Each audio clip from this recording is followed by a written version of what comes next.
Tonight, worse than we thought. He took all of the evidence. He's on camera with his bloody clothes in the bag. How an illegal immigrant stalked and murdered Laken Riley. Our hearts will always ache without Laken, who was such an integral part of our sisterhood. The system worked, and Laken died. America's broken immigration laws led a Venezuelan man straight to a young woman out for a run. How Bill Clinton's position on immigration suddenly became unacceptable to the left.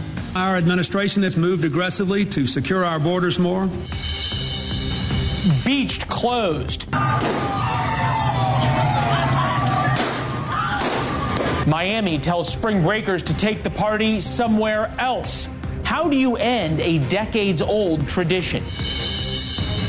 Blinded by wokeness, the FBI warns about organized retail theft using this picture right here. Not this video of organized retail theft, not this video or this video. How can the FBI solve crimes if they won't show criminals? Welcome to the fairest show on television. First tonight, absolutely horrific. And there is no other way, sadly enough, to describe the new details we're getting tonight about Laken Riley's final moments. An illegal immigrant allegedly killed the 22-year-old nursing student as she jogged near the University of Georgia campus. We're still waiting for the results of a rape kit. Neighbors of the suspect, Jose Ibarria, say he stalked her on a near daily basis, watching her as she ran by his apartment day after day. We just received the affidavit that lays out the evidence against Ibarria, an illegal immigrant from Venezuela. We want to warn you, it is hard to comprehend what he did to this young woman, what he allegedly did, I should say, to this young woman. The documents say Ibarria disfigured Riley's body and skull with a heavy object. He's also accused of trying to stop her from calling 911 during the struggle, which means the struggle went on for a while.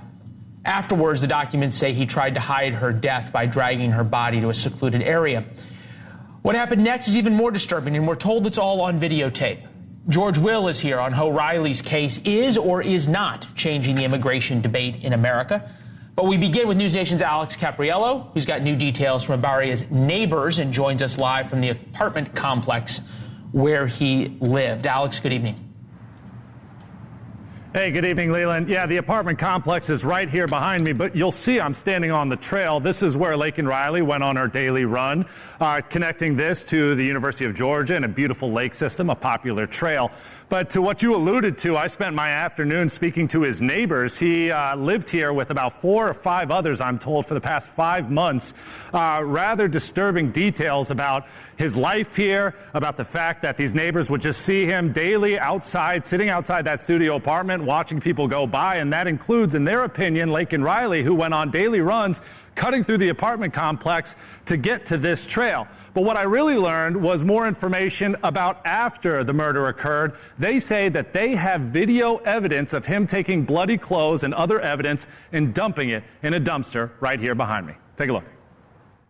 This is the apartment complex where Jose Ibarra lived, and they shared new details that we had never actually heard before.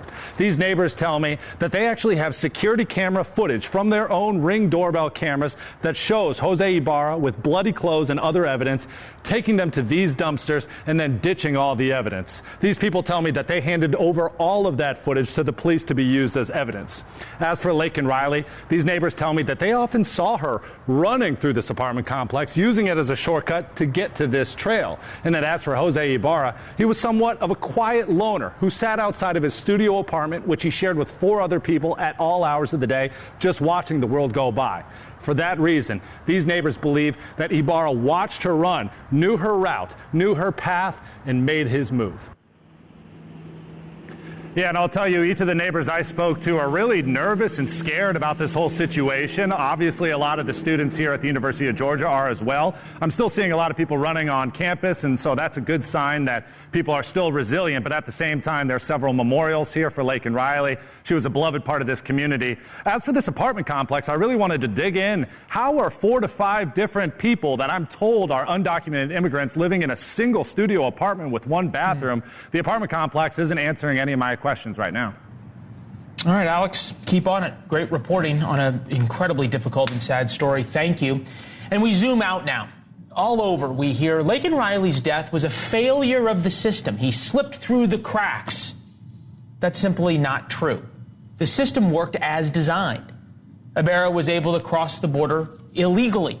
He was released by Border Patrol. He made his way to New York and allegedly committed a crime there, only to be released. System kept working exactly the way both President Biden at the federal level, Kathy Hochul at the state level, and at the New York City level wants it to work. He left one sanctuary city, New York City, for another and committed crimes allegedly in Athens, Georgia. But time and time again, the system worked. He ended up back on the streets, and he's not the only one. In Virginia, another illegal immigrant from Venezuela allegedly sexually assaulted a minor in Washington, D.C. Our sources at ICE tell us the man accused of shooting 3 D.C. police officers is an illegal immigrant from Jamaica.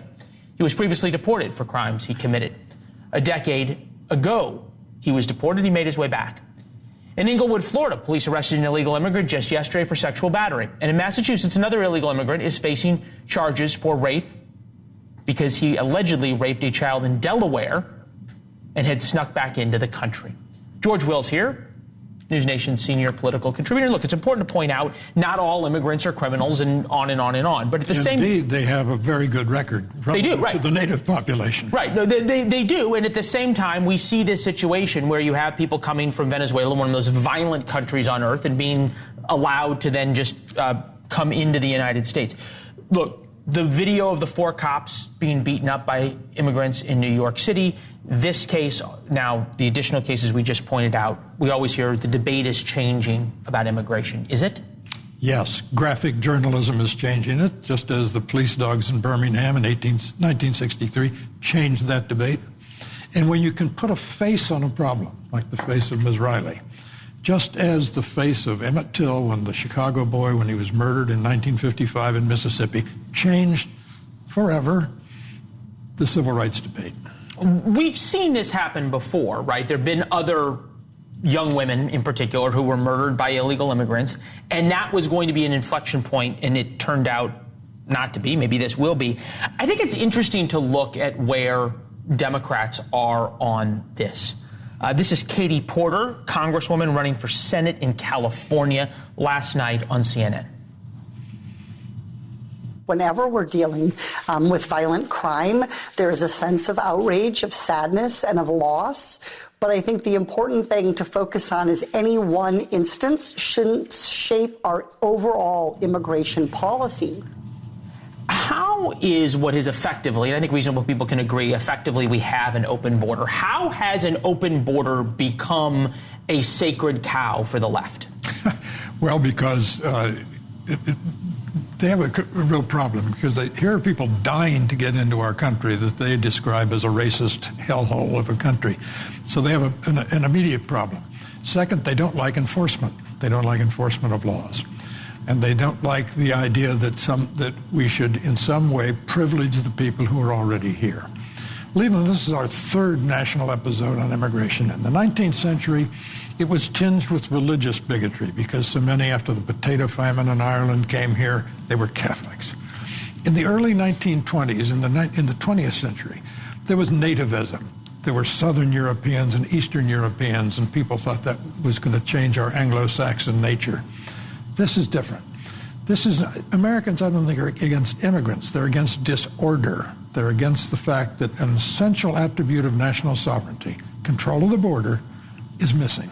Yeah, I think about it. Look, my grandmother came through Ellis Island. I think about my great-grandparents who came through as well. I don't hear anyone talking about closing the door. What I hear about is order. And now that illegal immigration has been matched with lawlessness, which we are seeing explode, suddenly this is a discussion not about immigration. It's a discussion about crime. Bill Clinton talked about this all the way back in 1995, and I think it's interesting, especially when you really listen to his words. All Americans, not only in the states most heavily affected, but in every place in this country, are rightly disturbed by the large numbers of illegal aliens entering our country. We must do more to stop it. Democratic president, bipartisan applause illegal aliens. Some Republicans feel uncomfortable saying that term. I know that, but Katie Porter was very interesting just then because she knows this is deadly for her and deadly for people of her persuasion. The simple truth is most Americans, like immigrants, they can't stand disorder. Everything that's happening in America now just tells Americans disorder. Inflation tells them the currency isn't orderly, isn't stable. When people get this way, they get radicalized about everything. All right, so there is change happening. We pointed out that Ibarra came through New York City. Also, that was the site of the beating of the 4 police officers on tape. And I think you make a good point that what we are seeing exemplifies way more than just a problem with immigration. It's a problem with defund the police. It's a problem with no bail. It's a problem with lawlessness, on and on and on. Here is Eric Adams talking about now updating New York's sanctuary city policy. We should not be allowing people who are committing crimes to remain here, and we cannot collaborate with ICE in the process. All right, we should be able to collaborate. He says 80% of Americans now say that immigration is at least somewhat of a serious issue. Are Republicans, and this would be the last point, are Republicans going to be able to not screw this up between now and November? Well, they never miss an opportunity to miss an opportunity, as has been said. Look, there are 2 systems here, and this is just what you said at the beginning of this segment. There's the immigration system, and then you get past the border, and then you're up against lenient prosecutors. And the sense that is quickly communicated to bad actors among the illegal immigrants that the system doesn't work, and they have impunity when they break the law. All right, let's put a bow on this as to where does this go politically in terms of Democrats in swing states. I'm thinking about Georgia. I'm thinking about Michigan that's going to have a big issue here. I'm thinking about Pennsylvania. This plays right into Donald Trump's wheelhouse. A, because he's been saying it since he came down the escalator and started talking about rapists from Mexico. But also because he's talking about blue-collar American communities. He didn't fix it, though. And I said this to Bill O'Reilly last night, who was going on about how it's Joe Biden's fault, it's Joe Biden's fault. I said, Donald Trump had the House, he had the Senate, and he had the White House in 2017, and didn't do that much. Donald Trump isn't into fixing things. He's into exploiting things. And he's really good at that. Yeah. And the fact is, he has said over and over again that this is his issue. Didn't build the wall. No one holds it against him because his people want him to say the right things more than they want him to do the right things. All right. George, it's good to see you as always, sir. Thank you very much. Coming up next, and this kind of plays into what we are just now talking about. A picture worth literally 1,000 words. The FBI chose this stock photo, the FBI, of white sorority girls. And they used this photo to warn about organized crime in America. What happens when the FBI goes woke? And Monica Lewinsky, the Reformation, the new workwear line from the woman who once, worked at the White House. 30 years later, does Monica finally get justice?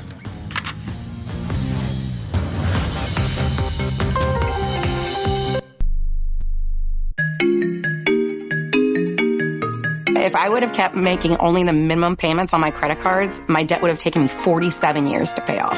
These are real National Debt Relief customers. I knew I wasn't going to be able to get out of debt by myself. Credit card, medical, or personal loan debt? National Debt Relief negotiates with your creditors to reduce what you owe. National Debt Relief got me out of debt. You could be debt-free in as little as 24 to 48 months. Visit nationaldebtrelief.com to learn more and get started. nationaldebtrelief.com.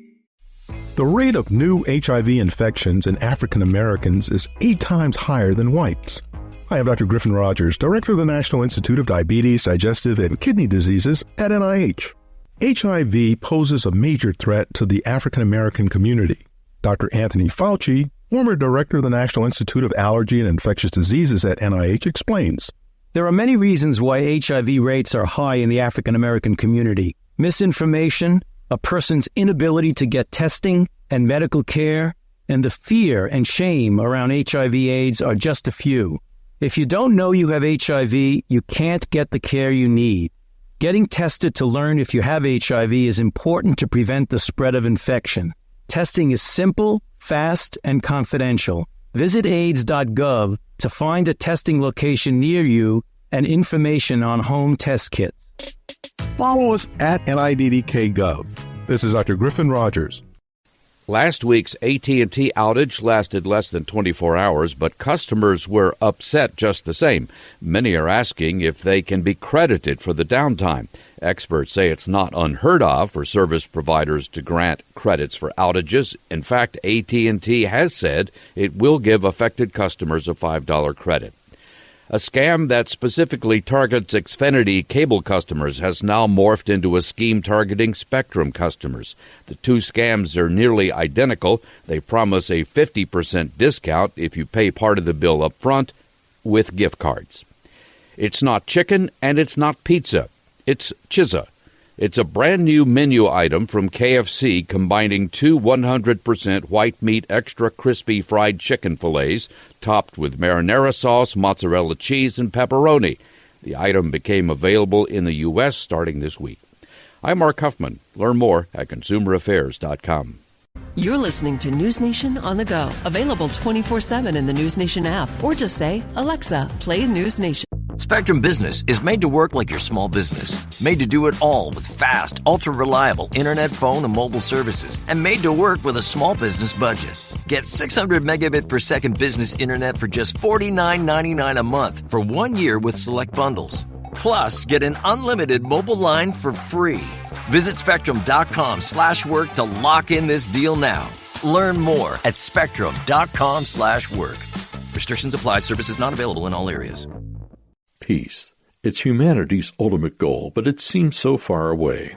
Dr. Gary Probst here with a thought about your own personal peace from one of our great modern psychologists in just a moment. If you've got a property that you've been trying to sell and you've tried almost everything, I want to tell you about something that you haven't tried yet. Thousands of customers have sold their homes in any condition with Need to Sell My Home. Did you know it's possible to sell your home right over the phone with no real estate commissions and no pesky open houses? 800-431-9667. That's 800-431-9667. 431-9667. It was Dr. Wayne Dyer who said that peace is the result of retraining your mind to process life as it is rather than how you think it should be.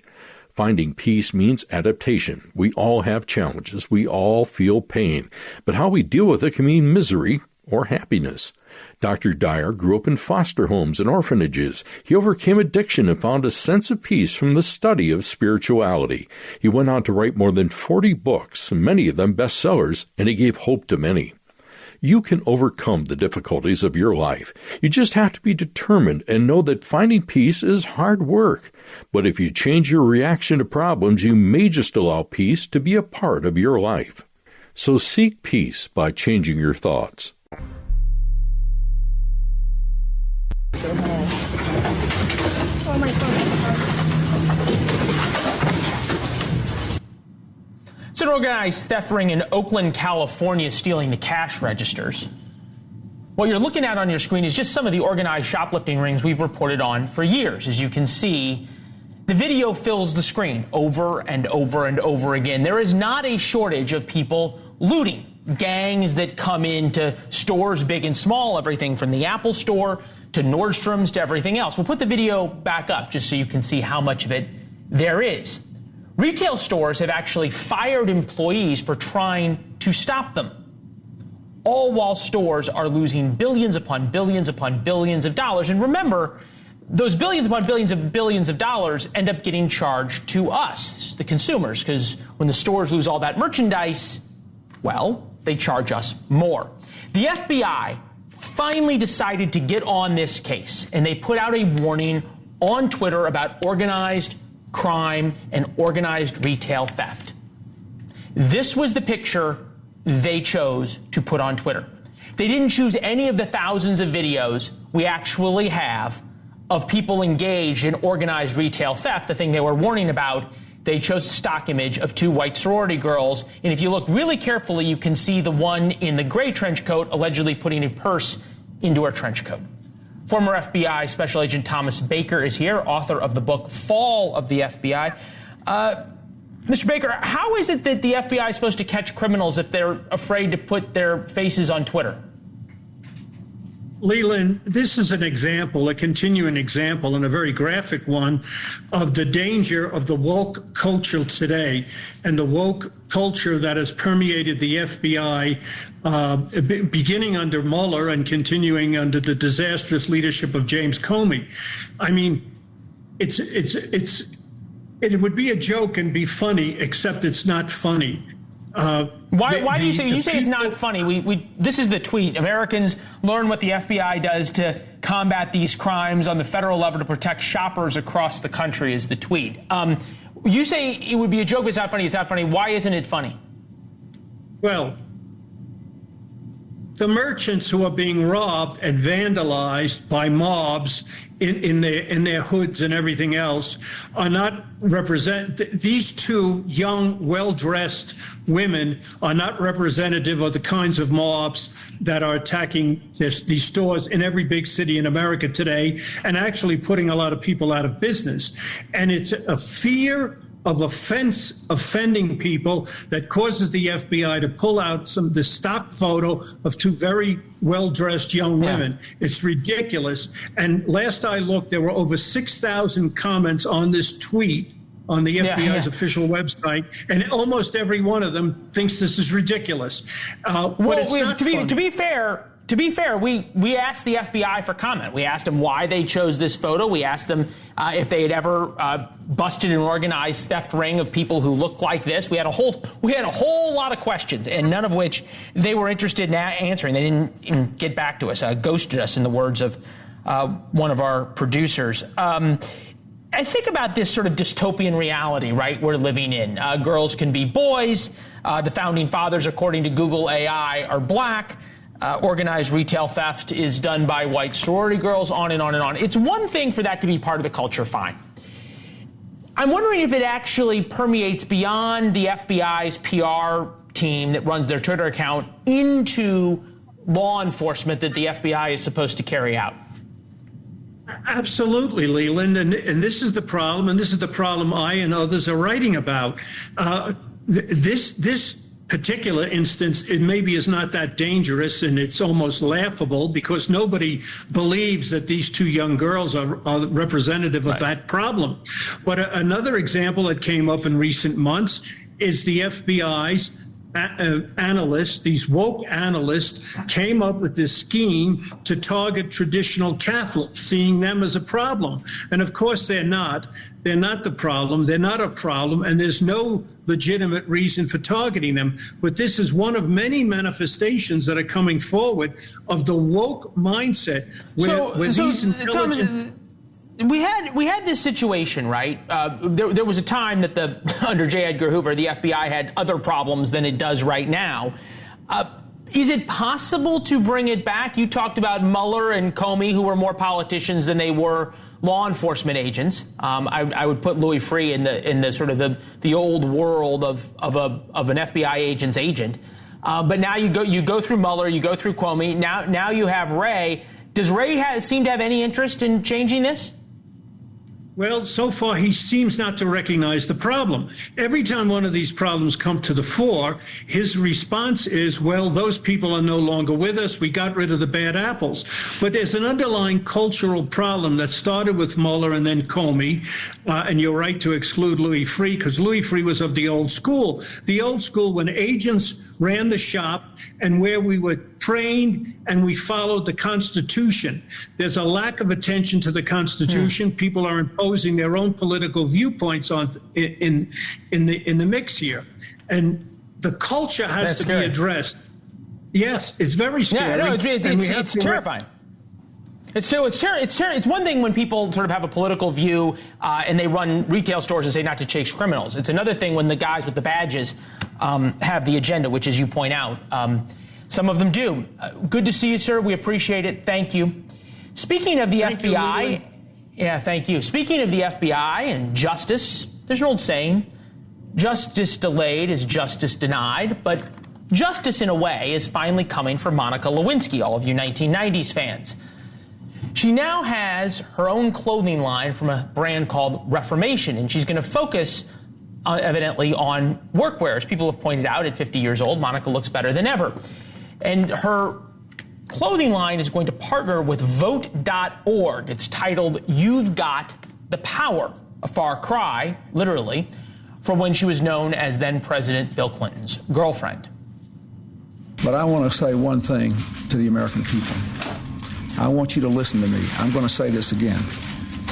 I did not have sexual relations with that woman, Miss Lewinsky.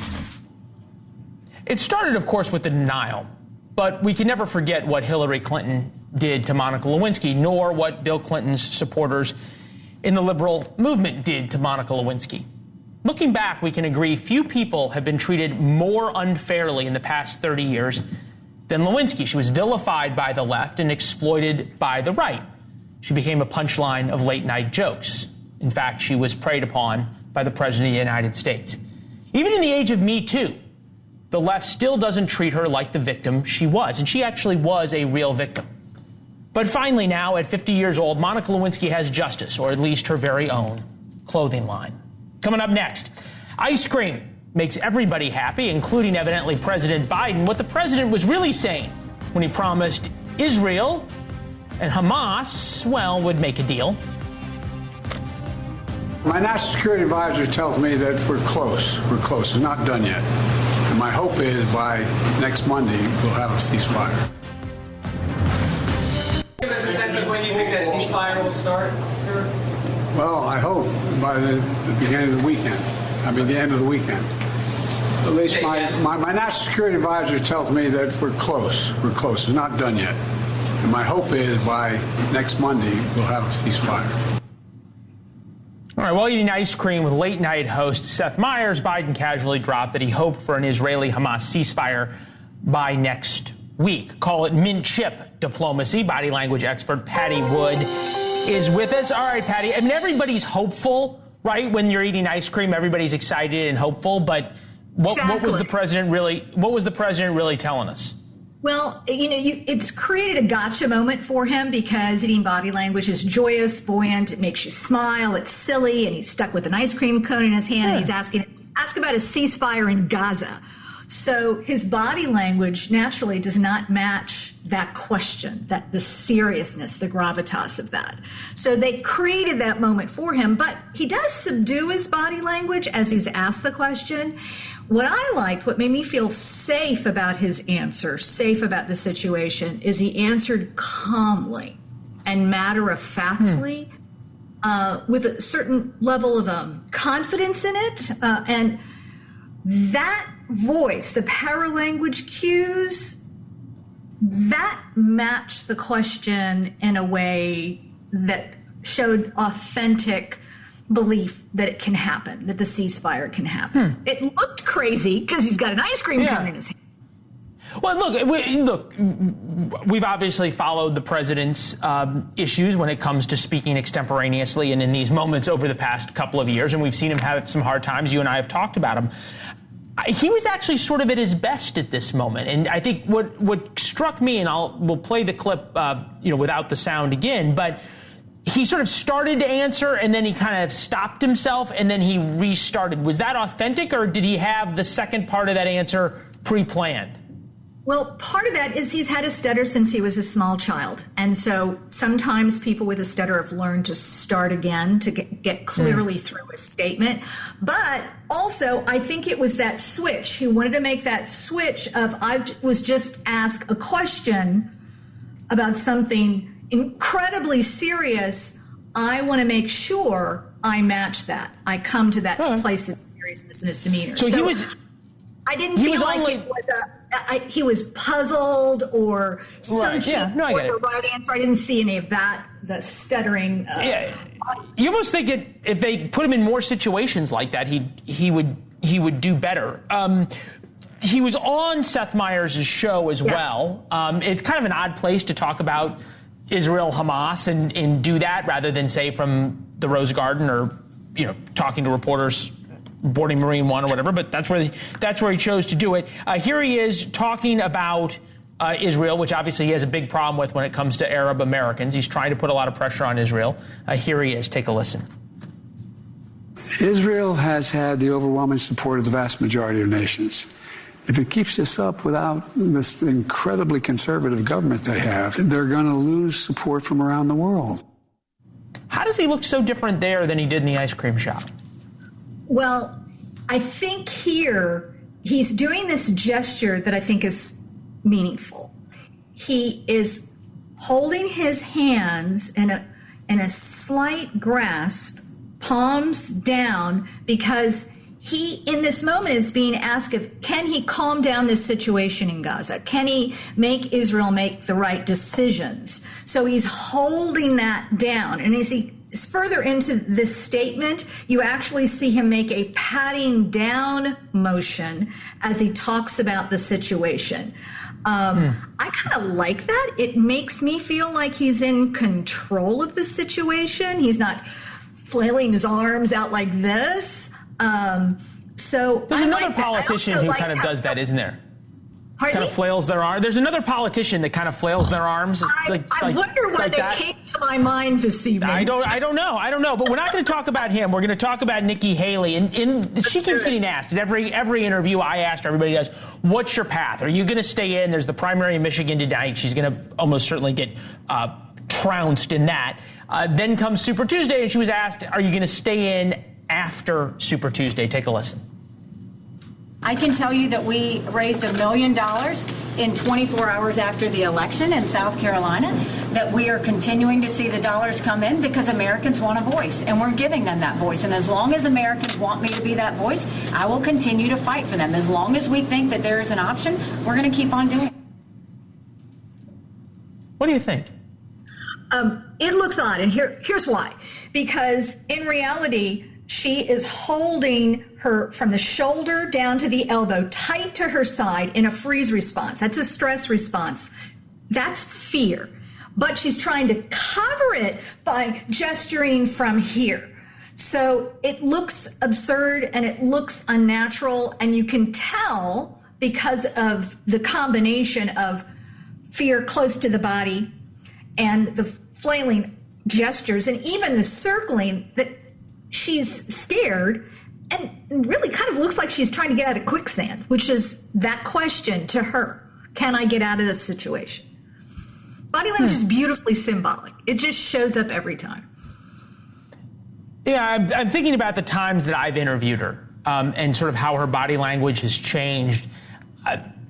When you watch, especially, and you compare and you contrast, say, Joe Biden, Nikki Haley, Haley seems, in a way, a little bit more scripted. Is that sort of what we get from watching her? Yes. I also see, before she seemed, when we've done debate analysis of her body language together on the show, more animated, more enthusiastic, and there was more, even her face, the muscles in her face were more buoyant and up. And here you see, you look at the face, it's almost frozen and downward. So she's feeling very differently than she did before. It's very clear. Interesting. Yeah, no, whenever I've interviewed her, there's sort of different sides to her based on how you ask the question. All right, Patty, it's always fun. Thank you. We'll see you soon, all right? Great to be on. Yep, you too. Coming up next, must-see TV, the new proof Trump prosecutor Fani Willis may have lied about her affair. How much misconduct is too much?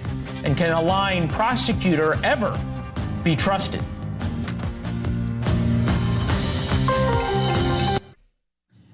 Things in Fulton County, Georgia are now stranger than strange. That is the divorce attorney for one of the prosecutors going after Trump. Yes, the divorce attorney of one of the prosecutors is now on the stand answering questions about the affair between the two prosecutors, Nathan Wade and Fani Willis, the district attorney prosecuting Trump. Willis hired Wade as the special prosecutor, paid him about $650,000 of taxpayers' money. Trump's attorneys and some of the co-defendants in the Georgia case claim that at some point the two started sleeping together. They definitely started sleeping together. Everybody knows that. The issue is whether they lied under oath about it. And now Trump's lawyers want them thrown off the case. Chandel Summer, former assistant DA and Georgia public defender, is here. It's good to see you, as always. Thank you. Good to see you, Leland. Am I wrong, or does this just keep making Fani Willis and Nathan Wade look worse? It definitely makes them look like they're trying to cover up an affair that began long before he was drafted to be the special prosecutor in this case. And the reason that's important is because they both got up and gave a specific timeline for when the affair began. And you've had two witnesses now who've come in and pretty much blown that idea out of the water. The first witness testified that Fani Willis had been involved with Nathan Wade since she rented her condo, which was early 2021. The relevant time frame is November of 2021 when Nathan Wade was hired on the case. Right. So she put the affair back that far. And then Terrence Bradley, who was formerly Nathan Wade's law partner and represented him in his divorce, had sent a bunch of text messages to the attorney for one of the defendants. And in those text messages, he's answering all sorts of questions about when the affair began. And he's very clear about when it began. It began in 2019. So that was a very interesting development. It's very different, right? Beginning an affair at the office after someone's, you're working together, than hiring the person you're having the affair with using taxpayer money. And the worst of all is lying about it under oath. Look, let's listen to, and I think you rightly pointed out that Trump's attorney did one of the best jobs today in his examination. So this is Bradley and Trump's attorney. Take a listen. I'm asking you, how did you know that? How did I know when they met? Somebody told you that, right? When they met? Yeah. Yes, correct. Who told you? Mr. Wade told me when they met. So you had more than one conversation about the relationship between Mr. Wade and Ms. Willis because he told you where he met her. Yes, correct? Incorrect. Incorrect. It's incorrect. It's incorrect. This is what I can't figure out, okay? These are prosecutors. Forget him. We're talking about Wade and Fani. They're prosecutors. They do this as a job. They catch people lying. Rule number one, don't lie and make it worse, and it appears as though they broke that rule. Why? Well, Mr. Bradley, I don't even understand why the district attorney's office didn't cross-examine Mr. Bradley after the defense shredded him.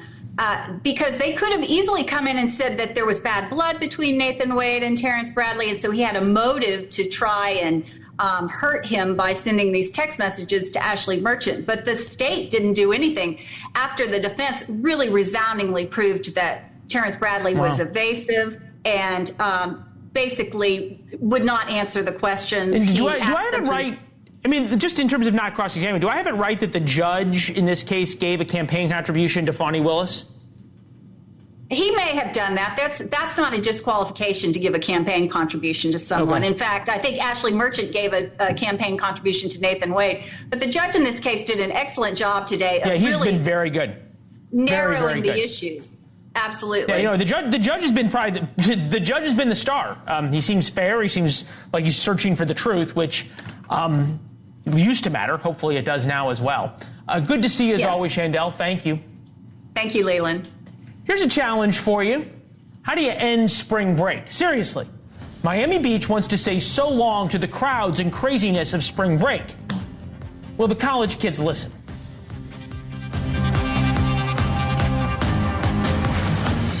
On shutting the door on spring break once and for all. There's a recognition that this is not a one-off. Miami Beach isn't just saying, oh my God, we have a problem. Yes, we have a problem and we're going to fix it, and we have full buy-in.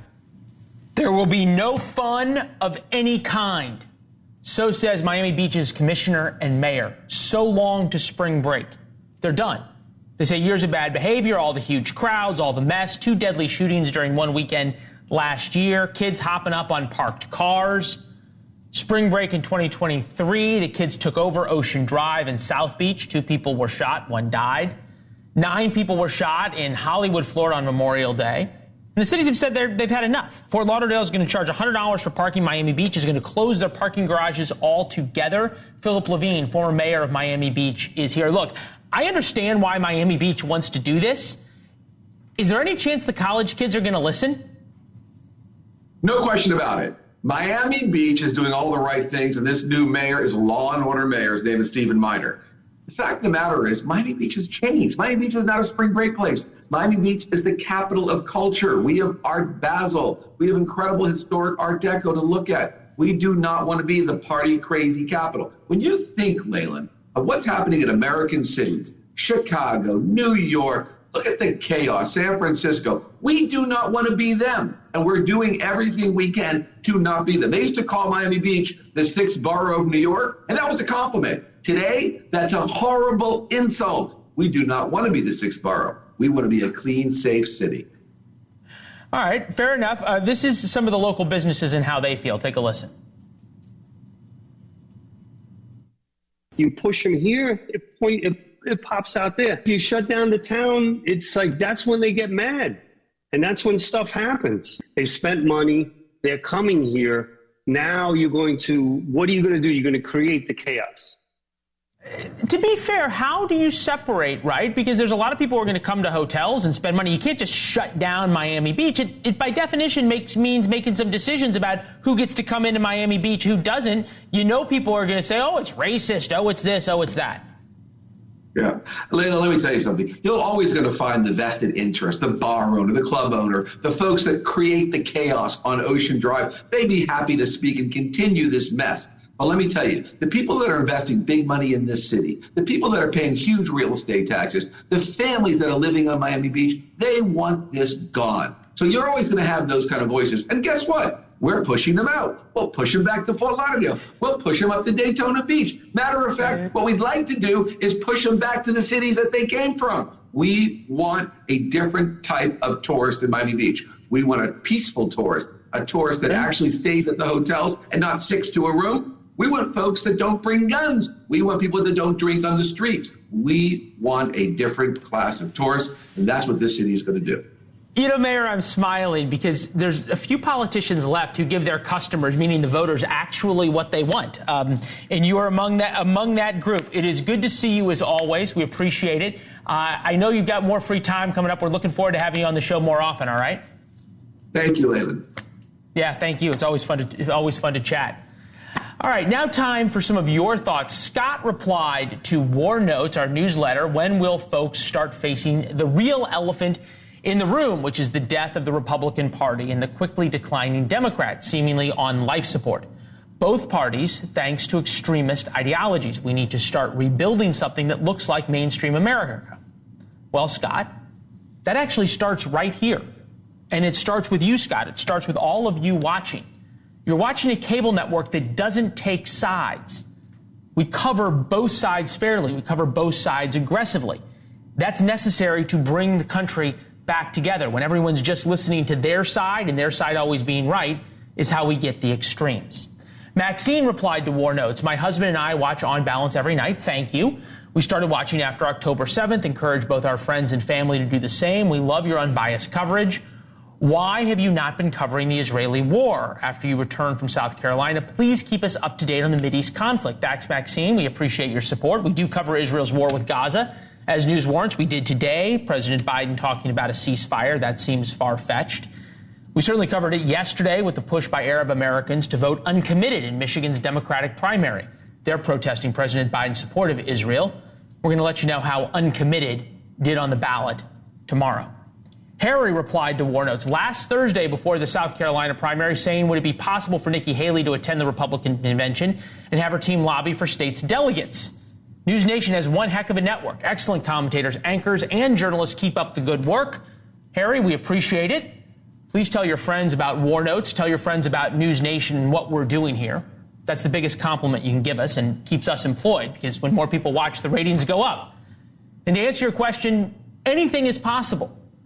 Remember, delegates are pledged on the first ballot. That brokered convention, that thing that every journalist talks about every year, would come after that. But stay tuned. It's 2024. Anything is possible. Roger emailed and said, Leland, how do you do your segment with Berman? You're in D.C. and he's in New York. I'm pretty sure you don't fly back and forth, and I'm pretty sure it's done digital AI or something else. Roger, with that, Welcome to the plush, but not overly ostentatious Studio 3 at NewsNation here in Washington. It is now 58 minutes past the hour. We do this live every night. Blake sits in a chair right there, and we change the graphics that are behind us between the Hill and On Balance. As proof, Blake and I held up today's newspaper just a few hours ago. That is today's newspaper. We were here together. It happens every night. In response to Instagram, we've talked a lot about Alabama and the IVF decision, how terrible it was for Republicans. As someone who would love to be a mother and would consider IVF if necessary, life does begin at conception. Any patient undergoing IVF care can instruct the doctor to only fertilize a certain number of eggs. Your opinion is very single-minded. The abortion issue is not merely about votes. It's also about morals, ethics, and principles. You're right. There is an awful lot to the conversation about IVF, and one that involves a lot of morals and a lot of really personal and intimate conversations. It's interesting, even most Republican politicians don't want to have that conversation, as we've reported, and it happened very quickly. Republican politicians want IVF legal. They do not want to have this debate. That's what we will cover. We'll leave the morals and principles up to you and your family to decide yourself. We invite you to sign up to War Notes. You can reply. As you can tell, we read all the responses. Gives you a free look at the show every day at 4 p.m. You go to warnotes.com and subscribe. You can also follow us at Leland Vittert on Instagram and on Twitter. I'll see you back here tomorrow night. Senator from Nebraska Pete Ricketts is with us about the immigration debate. Will it ever change?